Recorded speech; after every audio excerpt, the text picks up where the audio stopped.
So, interviewin po natin sina Reverend Mau o Chairman Mau and Sister Telma Castañeda. Sila po ay ilang years na? 29 years 29 na sila nagsasama. Malalaman natin kung sino talagang Commander-in-Chief. yan, Speaker of the House. Tsaka yung chairman ng Chairman of the board. Sige po.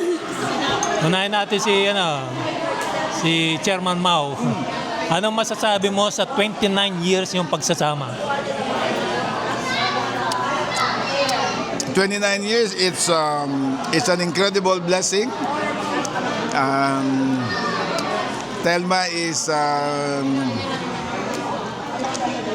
really God's best for me. She made me complete. Kala ko matandang binata na ako, pero nung nakita yung mga mata namin, kinindatan niya ako. Alam mo yung mga halakak na yun, guilty yun eh. But no, we just thank the Lord for how He brought us together. It was a typical office romance. Yeah, doon kami nagtagpo. And lo and behold, I think mga 2 years lang tayo, no? Ligaw, engagement, tapos kasal. So, no, she is really a very good partner, a very good mother, a very good cook. And she keeps me grounded. And she's my worst critic. But she also uplifts me and encourages me. And we are really a great team. I thank the Lord kasi na-embrace din niya yung love ko for children's ministry sa Faith Baptist Church. So because of those children's ministry, doon ang entry point ni Telma sa serving sa Sunday school. So 29 years and 2 sons after, we are at a place in our lives where we can just thank God for all the 29 years of tears and joy, triumphs, some failures.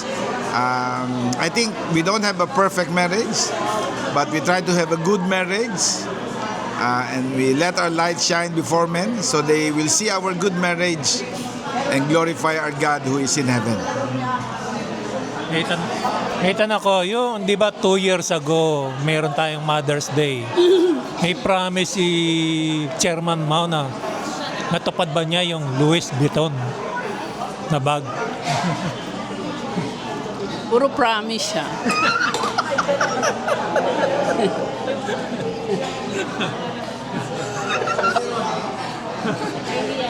Ayun, kwento mo yung... Anyway, yon. So, hindi naman niya yung binigay. Pag pina-follow up yun, sabihin lang niya, last of the eyes.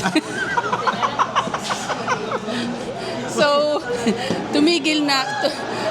Ano na ako? Anong tawag doon?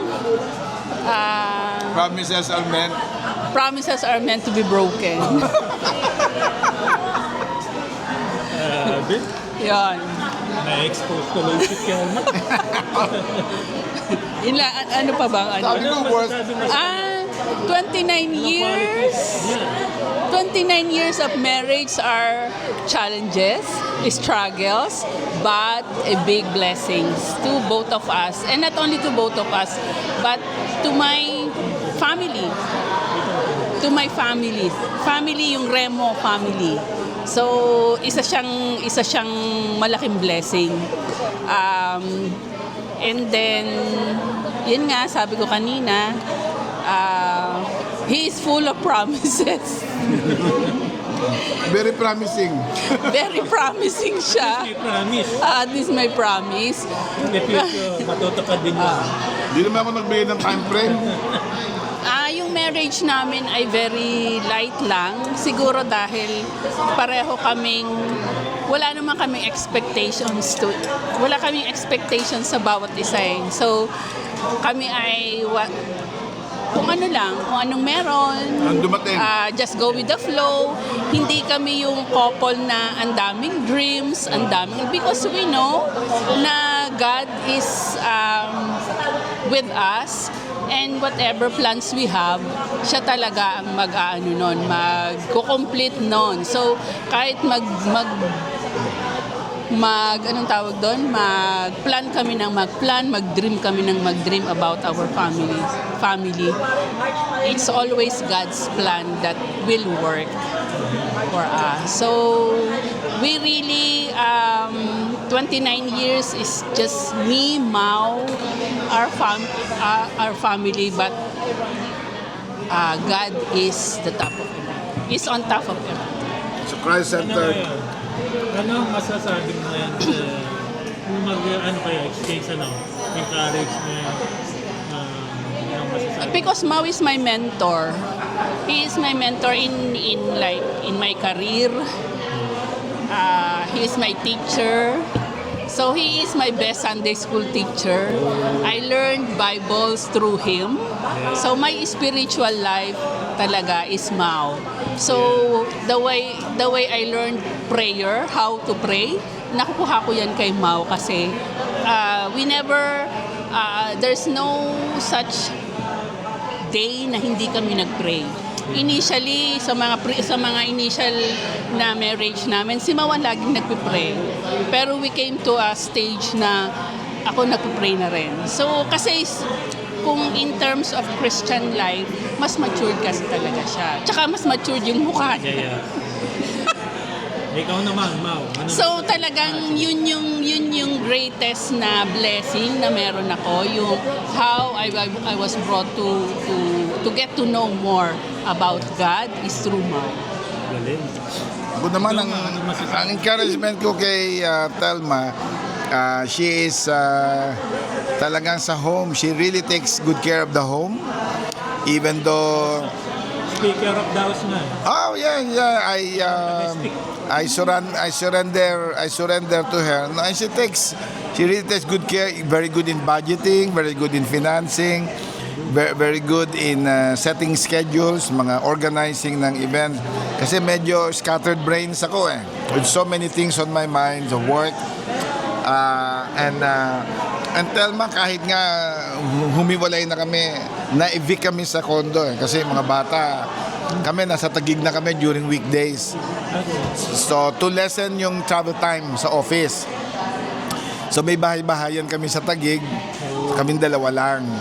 But she still make sure that the two boys are still, they still have their meals, their laundry. Iniisip niya yun talaga. She's really a very good mother.